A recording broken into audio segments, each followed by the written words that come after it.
seminar on Jawahar Lal Nehru about his life, ideology, policies, role, and legacy in India's development. We are honored to have all of you here, and thank you for joining and making this session special. So, without taking much time, let us begin this learning filled session. I would like to call our HOD, JU sir, to please come on the stage and felicitate our guests.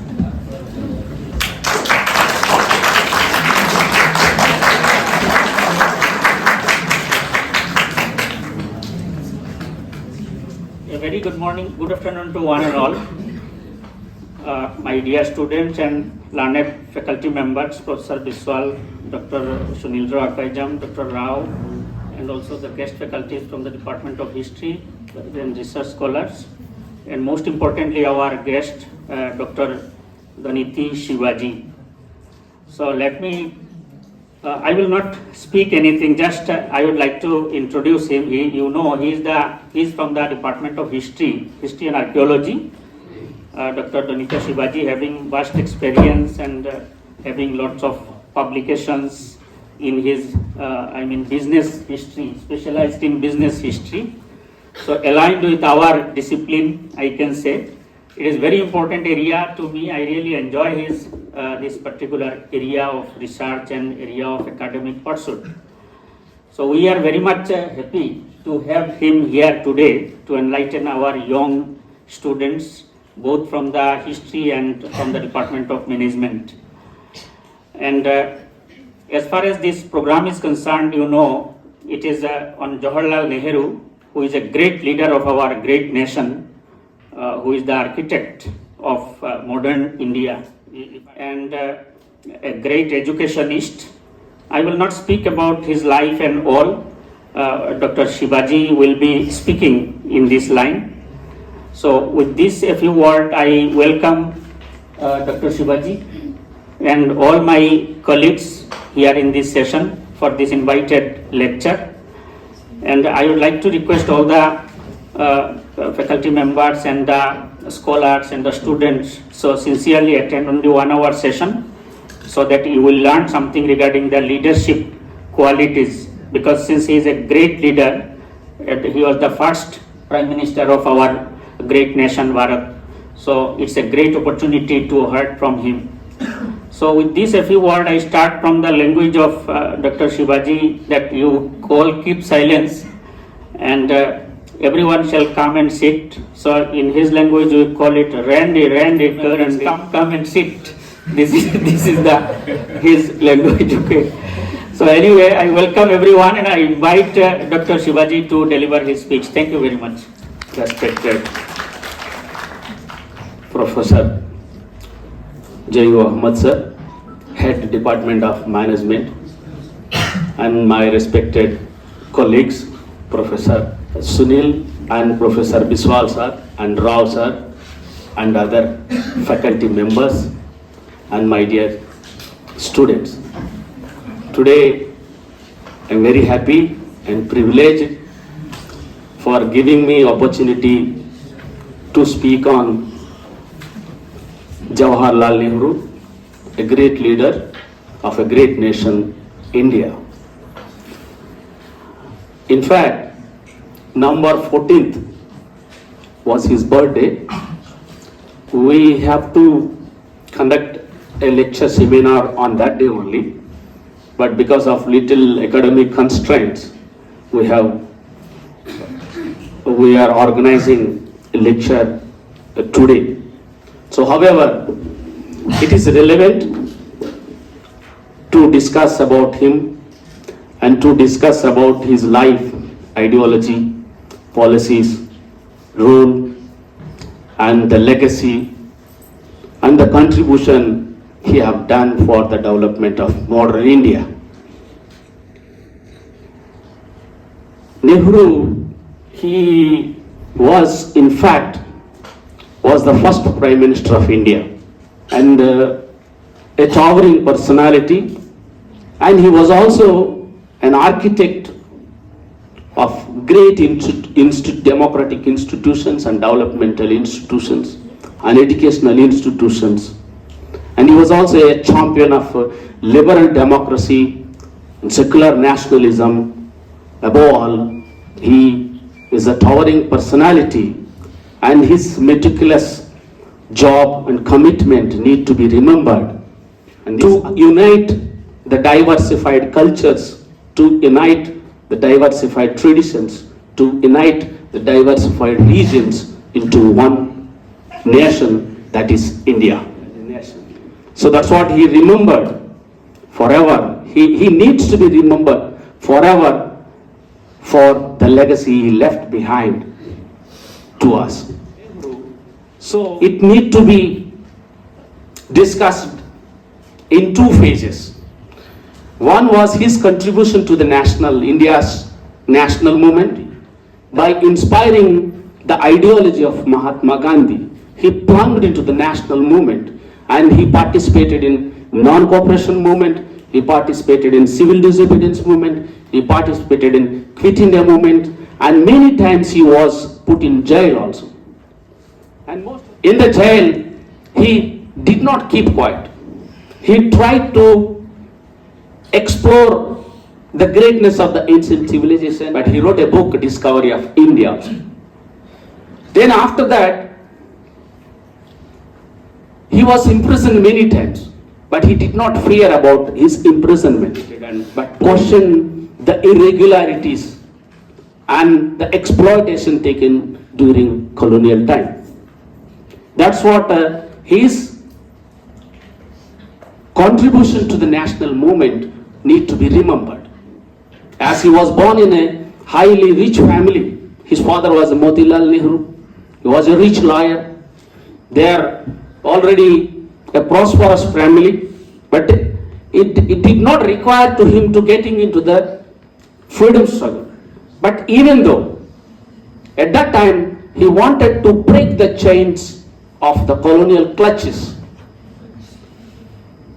so that's when he plunged into the national movement, and he spent all his life, energies, all these things into the freedom movement and fought against the colonial masters. He studied in abroad, but if you look into his personality during the national movement, that he studied in abroad but born in India, and he brought up with the values of Indian tradition and culture, but at the same time he was influenced by the Western education, where the Jawahar Lal Nehru, the personality have been built up with the synthesis of Western ideas and the Indian born. So that's what happened. He was able to give right choice, right answers, and right solutions to the problems where India has been facing during national movement.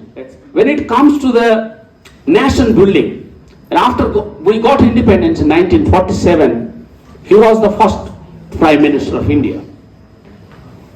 In front of him, there were many challenges. So becoming a Prime Minister of India to an independent nation, it's not something like just a joyful thing. There are many thorns he had to walk on. Let me tell you, as soon as we got an independence, there a big problem and hurdle had to be faced, that the communal violence. In northeastern India, in North India, in northwest India, there were a lot of disturbance, lot of communal violence. I will tell you that 90,000 people, and almost you see 60 lakhs people are affected with this communal violence. It was the biggest hurdle for our national integration, but where the Jawahar Lal Nehru sought to bring out the solution to set unity among. And after that, India was under dire poverty. All the resources have been exploited by the Britishers. At that time, it was not an easy thing to bring up India from the poverty level to the comfortable zone. Economically, India have been facing lots of problems. During national movement, India was united. But after independence, to sustain that unity, it's not an easy thing. But in front of the Nehru, it was a big challenge. That's what happened. He promoted the democratic institutions and he promoted the liberal democracy. He promoted the integrated nationalism. So that's what he was in the task of nation building democratically. We have a diversified cultures. We have diversified traditions. We have diversified religions. We have diversified regions. So bringing all these diversified things onto one aspect is not an easy thing. But Nehru, he committed and he did a meticulous job to unite all these diversified traditions, cultures in democratic way. At that time, there were some short-term limitations and long-term goals also. Immediately, that is what, and the language problem also aroused is as soon as we got independence. We have, you see, this is a multilingual nation. Hindi speaks, Marathi speaks, Telugu speak, Tamil speak, and North India, Northeast India, there are many languages. Each language has its own importance and in all respects. But he gave importance to unify all the languages and bring back the unity, what they promoted, the idea of nationalism during the national movement. And another important thing, India was also at that time under the clutches of unscientific rituals, unscientific traditions, sacrifices, and unscientific ways of religious, superstitious, paganic cultures. But he wanted to inculcate the scientific temper in all the minds of India. So that's what, whatever the problem he have seen, whatever the problem he have faced during national movement, whatever the idols they have projected as a freedom fighter, the same thing he need to fulfill the promise. Then another important thing need to be noted, that India was divided as different princely states at that time, not unified. That the rulers of the princely states, they wanted to take the chance. I tell you, more than 600 princely states were there in India at that time, that need to be integrated. No doubt that Sardar Vallabhbhai Patel as a home minister played a key role in integrating all these princely states. But Jawahar Lal Nehru also extended his help to unite these princely states. There were problems they have faced regarding states, three important princely states, Junagadh, Hyderabad and Kashmir. But intelligently, they have solved all these problems and successfully integrated all the princely states into one nation. But Goa and Pondicherry and some other princely states rulers, they wanted to remain independently. That Jawaharlal Nehru was able to integrate all the princely states into our Indian nation. So that's what he was on the task of making India. 1947, we got an independence. Getting independence, our task have not been completed. There was another task in front of Jawaharlal Nehru, that should make a new modern India which can compete with the global, which can sail up with the global trends. After the Second World War, the entire world have been divided into two power blocks. One was the Russia's power bloc, which they were advocating socialism as their basic principle for their development. The other power bloc was the United States of America, leading by United States of America, and they were advocating the capitalism as their mean for their development. But it went to aggressive level. At that moment, Nehru judiciously, intelligently have utilized his intellectual capacity to not to align with any of the power groups. He kept India in a safe zone. Not only India, he also pulled up all the countries who were liberated from the colonial clutches. Most of the countries you see have followed. He led that non-alignment movement. That's what he need to be remembered. And he projected the self-reliance of India.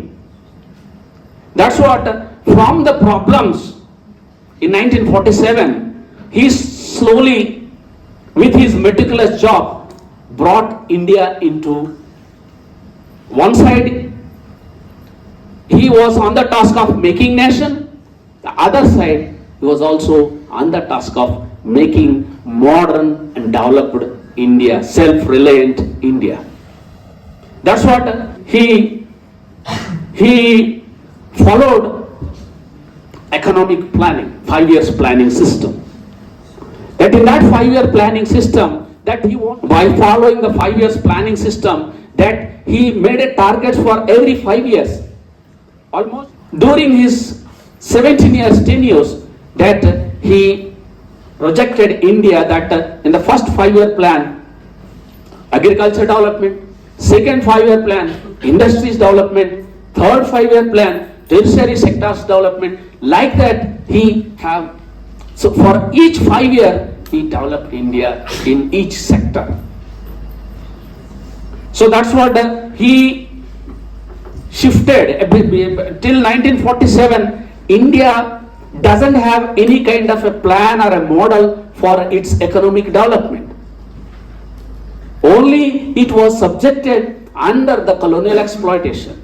All the Britishers have taken all our resources, human resources, physical resources, material resources, everything they have taken off. By the time we got independence, nothing is there in India's hands. India was under severe poverty. The people are unable to get their food, shelter, clothing also. From that situation, to bring out India from that situation to a self-reliant situation, he believed that at that time the successful model was a Russia's socialistic model. He adopted that model and he wanted to bring out these kind of India from all these distortions and setbacks which have taken place during colonial time. Jawahar Lal Nehru, that he had a vision of industrialization of India. That's what he have given much importance to the industries, industrial development. I will tell you 3 important things he have given much importance. That's one is constructing the big multi-purpose dams and constructing big mechanical machinery industries, and on the other side promoting the agriculture. That's what during his time green revolution have taken place. High yield varieties of seeds they have promoted, and introducing the machinery into the agriculture from his time only have been started. Okay, and in 1948 he brought the industrial policy resolution. From 1951 onwards it have been implemented. After that, he also wanted to develop the educational sector. Right now I will tell you the best example. Right now we have been studying in a central universities. These are the highly standard institutions in India, educational institutions in India. Nehru have laid a foundations for the IITs, Indian Institute of Technologies, IIMs, Indian Institute of Management, and he also laid a foundation for the research, scientific research. You might have known about that ISRO, India's Space Research Center. To find out, to explore the answer for this communal violence, he brought the idea of secularism. Yes, to fight against the superstitious, to fight against the paganic cultures, to fight against the unnatural, unscientific belief systems. He inclined to promote the scientific temper in India's youth. That's what he established IITs, IIMs, and even now we are in central universities. Right now, India is able to send his rockets to the space. Indian scientists, you see, became topmost astronauts, and India also have reached its heights in it have its own achievements. The India reached to the moon, India reached to the Angar satellites, and then it have its own achievements. So that's why all these things happen, because the foundation laid by Jawahar Lal Nehru, now the results we have been experiencing. Now the results are visible because of the foundations and efforts taken by Jawahar Lal Nehru. India, by the time we got independence, our economy was under the clutches of feudal lords. Our economy, our income generation, production generation, everything was under the clutches of feudal lords. Feudalism. But to crack down that feudal structures of the economy, he brought forth the idea of socialism. That the wealth should not be concentrated in one individuals. And he promoted the idea of social principles, socialistic principles in the economic sector. That's what he established important public sector machinery industries like BHEL, ECIL, HMT, IDPL, like this big machinery companies, machinery factories he founded in India. So, and another important thing, India also now became a nuclear country. The foundations for the promotion of these nuclear things also have been laid by Jawahar Lal Nehru. In 1950s, Homi Bhabha Scientific Research Center he founded, and he worked ahead to meet the demands of the India. That two important things in terms of foreign policy he brought minds. One is that non-alignment movement, the other one is Panchashila. And these two things became two pillars for India's foreign policy. At that time, Cold War. One side US led bloc, the other side Russia's led bloc. But Nehru advocated that we are not going to align with the US bloc or align with the Russia's bloc. We are independent. We are independent, and we are independent sovereign country. We should not depend on any other power blocks. That's what he showed, the highest self-respect. To get the highest self-respect in the global politics. In that geopolitics, that he played a role to enhance the prestige and self-respect of India. And he led the movement. He became a third front leader for that aligning with that two power blocks. So as per the Panchashila principles, I will tell you that we should give respect to our neighboring nations. We should give respect to their sovereignty. We should not interfere any other country's internal affairs. So these are the 5 principles Jawahar Lal Nehru have advocated to the nation. Now it became a legacy for us that India still have been continuing that 5 principles. India itself, now look at our India's foreign policy, that India itself don't behave aggressively on any other country. It won't disturb the other countries' internal affairs also. It gives immense respect to the sovereignty of neighboring countries also. That India now is in a position to influence all the small countries which are there around India. but India never interfered in their internal affairs. That's what India now have been continuing the legacy of the Nehru, Panchashila, Nehru, Nana and movement. Now recently, you might have seen the news that there were lots of disturbances have been taking place around the world with America and Russia, Israel and Ukraine war, other terrorist activities, all these things. But at the time, India have gone and passed through these difficulties successfully and maintained its stability. This is all why it happened, because India have learned the lessons from our Jawahar Lal Nehru. And then there are challenges he faced and successfully he completed. But at the same time, there are some limitations and critics also developed against him. First, regarding settling down the Kashmir issue, that there are critics against him, that there is some problems have been facing by India.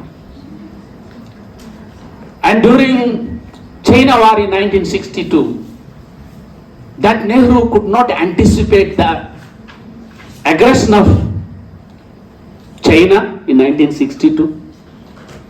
That was also widely criticized, that he could not anticipate the aggressive behavior of the China. And more so, he was also criticized that founding the dynastic politics in India. And like this, there are other critics came against his leadership. But however, his contribution is great to India. So that is what now India, when it look into the contributions, he promoted the liberal democracy, he promoted the secular nationalism, he promoted the integrated nationalism, he built the institutions which can become a pillars to the India right now, and he also laid a great traditions for our Indian politics. And during his time, he did never behave like a dictator where he also have a chance, because continuously by taking the legacy of Congress party, where they have contributed and participated in our national movement, he could behave like a dictator, but he behaved like a liberal democrat, secular democrat, integrated nationalist. That's what all the problems, maybe in everybody's career there are some critics and there are some, but in front of his accomplishments, these critics are very minimal, it seems.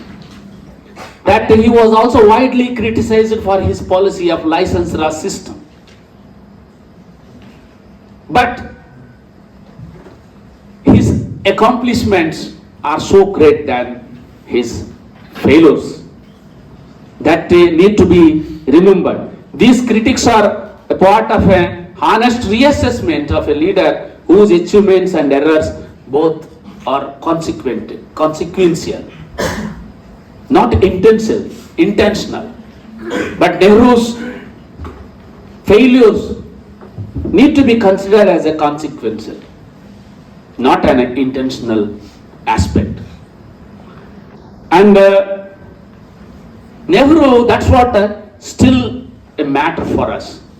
Still we are Indians, that we need to remember Nehru. We need to continue the legacy of Nehru principles even in coming days also. That's what, how he shaped the institutions and his aspirations, and he also brought forth the new vocabulary for India's development and India's modernity. And Nehru insisted on scientific temper, and he promoted the public investments in education and research, and his commitment to the parliamentary democracy and vision for a secular, integrated nationalism remains center for India's developmental path, even till today. That's what Jawahar Lal Nehru was a perfect giant visionary in his dreams for a modern, democratic, secular India, and his leadership established as a template, sometimes contested, but always influential, that shaped India's trajectory for decades. Thank you very much.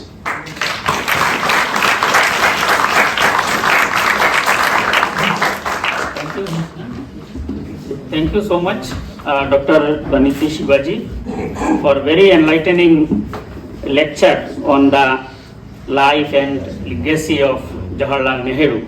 This is really the fact, and we, the youngsters, and all the people need to understand, okay, irrespective of the discipline of study, the contribution of Jawahar Lal Nehru, because he was the architect of modern India, as mentioned by the speaker, as well as while the society, Indians were, very much associated with the poor society, okay, very much people were not having their livelihood and all, basic amenities and all.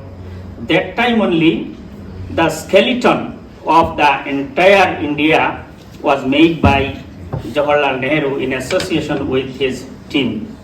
So thank you very much for very enlightening speech, and in the coming days I believe that we will get this academic collaboration and cooperation from Dr. Sivaji. So we are very much thankful on behalf of the department, and now I would like to invite Professor K.C. Biswal to propose a formal vote of thanks. Sir, before going for vote of thanks, and I think many management students are there, I am very thankful to you to listen my lecture. It's actually, this is a comprehensive lecture. If I extend this lecture, it will go 2 hours, 3 hours also. But because of time constraints, I made it very short, and I got some other important aspects also. But one thing from my bottom of heart, I express my deep sense of gratitude towards Professor Ahmad sir. Why? Because he also liked these kind of academic discussions, academic lectures. So that's what. Good afternoon to all of you. Professor J. Ahmad, our head of the department, and our guest Dr. Sivaji, today's speaker about life history, life of the Jawahar Lal Nehru, the former Prime Minister of India. Also our Dr. Rao, my colleague, Dr. Ushchav, and guest faculty. I am very happy. Probably before 1 month, Dr. Sivaji given one lecture about life history of Mahatma Gandhi. Also today the second day lectures about Jawahar Lal Nehru. They are a great leader of the country, as a first Prime Minister of the country, as a independence India. When India got independence, that time our population was 50 crores. But today, our India population is 145 crores. So, no doubt, our India is a developing country. We are developing day by day in every sector also. Then, Jawahar Lal Nehru, the first Prime Minister, he was implemented, that is a Planning Commission and a Finance Commission. The Planning Commission motto was the development of the infrastructures, national highway, the roadways, and if I can to Guwahati now, overbridge is going on nearly 20-25 kilometers flyover. So this is a eye-catching development day by day. This is the probably the founding father of the country. All the development of the Planning Commission, the Jawahar Lal Nehru. The Planning Commission, another the Finance Commission. The Finance Commission motto was all industrialization. You know, probably you have seen ICICI Bank, IDBI Bank, IFC Bank, SIDBI Bank, and so many institutions, financial institutions, they are developing the industrialization. Probably in front of your bar light, fan, your projector, laptop, everything, your chair, table, all are industrialization production, industry production. So similarly, our first Prime Minister Jawahar Lal Nehru created this a planning commission and a finance commission. Now planning commission is shifted to Niti Aayog. 2016 onwards, it is shifted to Niti Aayog. The annual plan, last time the 12th plan commission, the last plan, that is 2012 to 2017. After 2017, then a planning commission is shifted to Niti Aayog. So no doubt, India is developing day by day in every sector, also infrastructure and also industry sector. The first 1961, Jawahar Lal Nehru established that is a IIM Calcutta. Also 1961, IIT Guwahati, IIT Kharagpur, the first IIT in India. So today, now 19 IIT and 23 IIM. Probably this year, last August month, Guwahati, Assam state got one IIM. Probably is a Northeast second IIM after Shillong. The Shillong one IIM. The second IIM Northeast, the IIT Guwahati. Probably Guwahati is a city, our country, three central institute. One is the IIT, one is the IIM, another is the AIMS also, All India Medical Science. Also Triple IT, All India Institute of that is a Triple IT, Technology, that is another institute. 4 institute Guwahati city is now maintaining. So as we are student of the Northeast, no doubt we are developing in different sectors, education, health, and also infrastructures, because we are country is a developing country. So India is now entering the 4th largest economy in the world after America, after China, 3rd is Japan. India is the 4th largest economy in the world. Suppose we are forecasting India will become overtake the Japan economy. India is now 4th, already overtake the German economy. And India was the 5th. Then now India is 4th now, already overtake the German economy. Then India will become a 3rd largest economy after overtake the Japan economy. So no doubt this is our forecasting, because it depends on you. In India, probably 60 crore is young mass, just like your age.